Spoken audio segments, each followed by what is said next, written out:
I change your bum life. You fight me, it's a celebration. I would beat you. When you sign to fight me, it's a celebration. You ring back home, you ring your wife. Baby, we done it. We're rich, baby. Conor McGregor made us rich. Break out the red panties. Are you ready? That goes in the files. Are you ready? Let's get it all! Yo, this is the 5th round. As always, your boy Stephen Moustaris.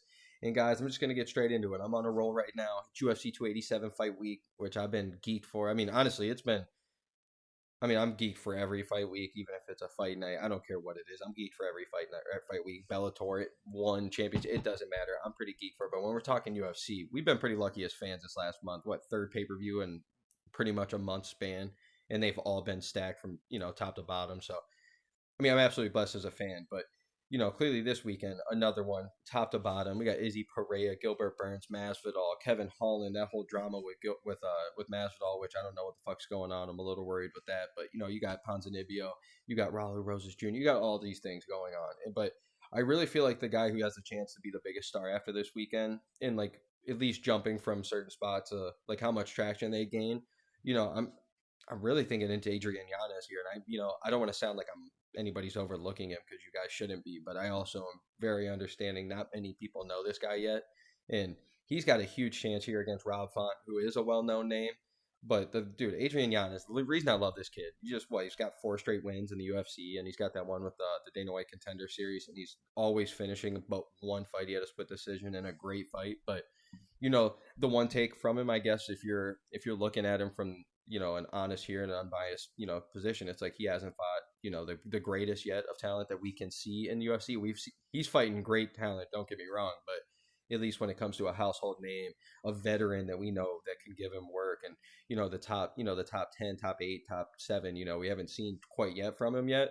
But out of his 16 wins, this dude's got 10 knockouts. He's got 2 submissions. He's finishing damn near everybody. And the only times we've seen him lose is 3 times, and it hasn't been in the UFC yet. But even though one was close, but it's always been a decision. So it's like the dude's like the guy's guy of fighting. This is like a Dana White favorite guy. Just here, always to fight, always brings it. And not to mention here either, I never want to bring race into it or anything, but the dude's these Mexican killers are out here, bro. Brandon Moreno, Yair Rodriguez, Alexa Grasso. I mean, we can go on truly for days. Cain Velasquez, we can go on for days about certain Mexican fighters, and especially if we want to go into boxing, but. It's just that fighter, that dog in the Mexican fighters, man. And it's something he's got. He's like a true, Spanish fighter. This guy is getting it done. And no offense to Rob Font, I'm not trying to overlook Rob Font here, but this is like a perfect fight for Adrian Yanez to really prove who he is and to really shoot, skyrocket himself into a title chance or not a title chance yet, but into the conversation of those killers already at 135. And this is a tough thing with Rob Font. No offense to him. I think he's an amazing guy. I think he's a great fighter. But at 35 years old, there's smaller weight classes. Oh, man, it's a bad time to be, that old. No offense. And it's not even used. Honestly, 35 is not even old. But when we're talking against these up-and-coming killers, man, 35, you start, and as long as he's been around. If this was heavyweight or light heavyweight, okay, you're probably, still in your prime. You know what I'm saying? But when it's 135, 125, 145, all right, 35 starts getting a little scary, especially with how many fights he's had.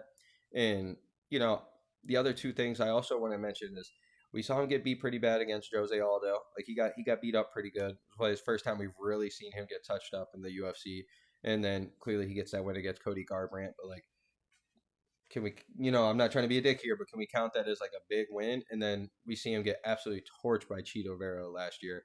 And it was bad. Rob Font's usually the guy, walking people down and being the more powerful guy, but we saw Chito Vera walk right through him and put a lot of damage on him. So you got to be worried about his confidence a little bit coming into this fight. And I mean, I don't know about you guys, but I've just seen over the years that I've been watching this sport, you do not want to be coming back too quick after a big brutal beating like that. Taking all 5 rounds, sometimes getting beat in like that and having your face looking as bad. And I'll probably have a picture of it, but when you see it like that, man, it's almost worse than, getting a big knockout or something, getting taken out with a big shot. It's kind of scarier sometimes to get that, that accumulative, punishment. So definitely be watching with that. And I'm just telling you guys, I think Adrian Yanez is here. I think this is his time. I don't want to say it like that yet. Can't say it's time, but I do think it's his time for, at least getting himself into that top 5, top 7, top 6 argument now, especially top 10. Clearly, I think he's already in that argument. But just for people that don't really know him yet, this is his perfect chance. And don't be shocked if he comes out here and finishes Rob Font. Boy, be ready for this. That's going to be a impressive thing to say, because they're both skillful. So I mean, this could also not mean shit. Rob Font can come out here and look good, and we're like, okay, this was his test. This was his time. Adrian Yanez, this was his test. This is finally his first big name. So I really think he's got this in the bag, though. I really do. And just make sure you guys watch out for it. I'm telling you guys now, Adrian Yanez is probably going to be the star of the night. If Izzy wins, clearly he's already got a big name. If Pereira wins, trust me, that's pretty big too. Like, in comparison, like, yeah, they're definitely bigger stars still. And even if Masvidal wins, like, yeah, I get that. But I'm just talking about from where they start before this fight to where they finish after these fights.